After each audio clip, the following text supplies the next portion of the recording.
that leads us to this new iteration of warfare, which is the cognitive domain.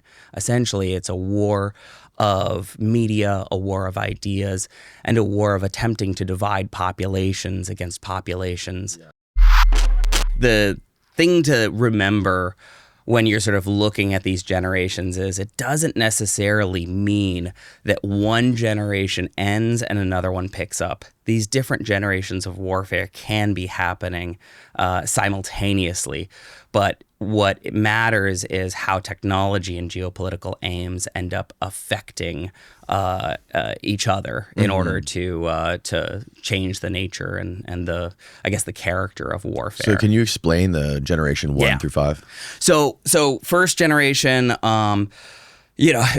basically anytime somebody decided to get their buddies together and go, fill a bunch of other strangers with holes for some geopolitical aim. So it could be anything from like early Neanderthal tribal warfare all the way up to sometimes the example that people tend to use are like the Macedonian conquests, where strategically you have a really high level of organization, but a fairly low level of technology. You've got dudes in lines marching with spears and like tribes. Yeah, but the Macedonian conquests were kind of the latter end of it. And they had shields and they could make a phalanx and they could stab each other in unison. Yeah. Which was a technological boon at the time. It wasn't something that we'd seen before. But again, it goes from technology to geopolitical aims. How do you marry those together in order to create this new character of warfare? So second generation, that kind of takes us up to almost the Napoleonic Wars. And at that point, you're looking at things like gunpowder, more advanced tactics. You've got decisive battles, but you also have entrenchment, right? So you have these wars of attrition that are made possible by this new type of technology. World War II is kind of where we start to change again, right? We've got more maneuverability warfare, and of course the nuclear bomb. Yeah. So now you're talking about the industrialization of war. So suddenly you're able to, absolutely like annihilate a battlefield, not only with industrialized weaponry from the sky, but industrialized weaponry that's being driven across the land. So if you think about Hitler's Blitzkrieg, that's sort of a good example of that maneuver warfare of the third generation of warfare. But as things go up towards the Cold War, we see this big characteristic change in how wars are fought. And obviously this happens because of the nuclear bomb. So at this point, we have the last iteration of great power conflict. But with the nuclear bomb, it becomes far too dangerous to have direct nation-state on nation-state violence, because at any point somebody could drop the world-ending weapon, or so we thought at the time. And so suddenly war has to change again because the geopolitical aims aren't completely annihilating the world. It's just to get strategic advantage over the adversary. In this case, it would be, the Soviet Union and the United States. So we go to proxy wars. We go to proxy wars and asymmetric conflict. So that can take us from basically the end of the Cold War all the way up to the global war on terror. And the global war on terror changes things massively because suddenly we have a unipolar world. Essentially, Soviet Union has fallen and the United States is able to project power all around the world. But we haven't been able to project power all around the world without making quite a few enemies. Right. And also training a lot of those enemies at the same time. So suddenly the global war on terror turns into really precise asymmetric combat with semi-state and non-state actors. So Al-Qaeda, the Taliban, and the Islamic State. Name your insurgent group, your favorite insurgent group, name them. Pick your flavor. Right, exactly. But now we have something different happening.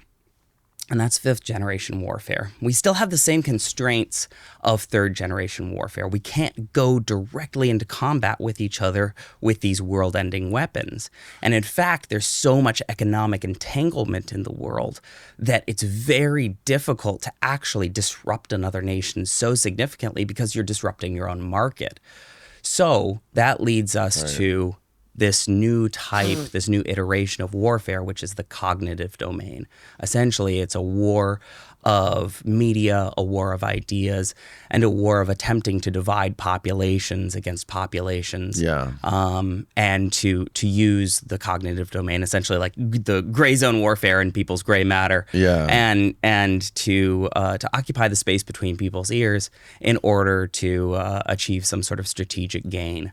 So a lot of what I'm looking at is, how does the United States work to shield itself from any attacks in the information space? Yeah. Because one of the biggest assets we have as a country is our freedom of speech, but that also leaves our information space massively open to any sort of incursion by potentially belligerent actors. Mm-hmm. In fact, there was this one psychological operation. I think the agent who did it was a guy named Ivan Agayants. This was in the 1960s. Mm-hmm. And, he essentially had created this fake treasure trove of Nazi documents. They were all fake Nazi documents, and he dumped them into a lake in Czechoslovakia at the time. Mm-hmm. And then he hired, a real news team to unearth them and say, and so the goal was basically to sort of acknowledge some sort of complicity with the newly Western government, and say, hey, these guys were working with the Nazis. Granted, all of these documents were fake. Sometimes this is called Operation Neptune, sometimes called the Fake in the Lake. What year was this again? Oh, it was in the 60s, I want to say. Wow. If you want to read about it, definitely recommend Active Measures by Thomas Rid. Fantastic book. Okay. But he has this one, the Agayants has this one like absolute banger line in it where he says something like, it's great that they have freedom of the press. If they didn't, we'd have to invent it for them.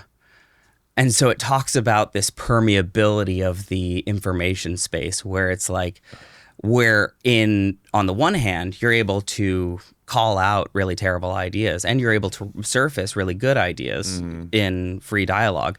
But on the other hand, it leaves the borders open for anybody to make an injection of information into that space. Yeah, this is almost exactly what that Russian dude Yuri Bezmenov was talking about. That's exactly 50s, right. Yeah. Mm-hmm. Which it seems like that's exactly that is like precisely where we're at today. Which that's is right. Exactly what he was talking about. Well, and the Bezmenov speech is fantastic too, because one of the things that he talks about is the generational aim of these kind of active measures.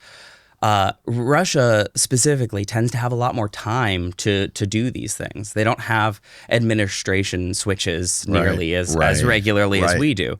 So they can Dictatorships can make decisions way faster. That's right. And they can also make more long-term decisions. I was reading a report, and I'm like having trouble getting it out of my mind because now it's the only way that I can sort of think about the Ukrainian conflict or really anything that's happening within the Russian Federation sphere of influence. And they were essentially saying that the psychological operation of Russia is really the locus or the center of the conflict, that kinetic conflicts are just ways of influencing the psychological operation. And so I know it sounds a little perplexing, but I think the information that they give, or the evidence that they give, is, their incursion into Syria at a certain point was everybody was saying, well, it's because they want a warm water port. Great. But what also came from that was a massive amount of refugee outflows from Syria that went into Europe. And this is, you can draw a direct line from that into this new wave of hypernationalism that is sort of drawing fractures in the European Union, because they're saying, well, if we're a European Union, then why are some countries bearing the brunt of taking care of these refugee outflows, and why are other ones able to not have that same burden? Right. And so in one respect, Russia benefits from the rise of autocrats in the European Union, and a fractious European Union too. And so we've seen a bit of that already.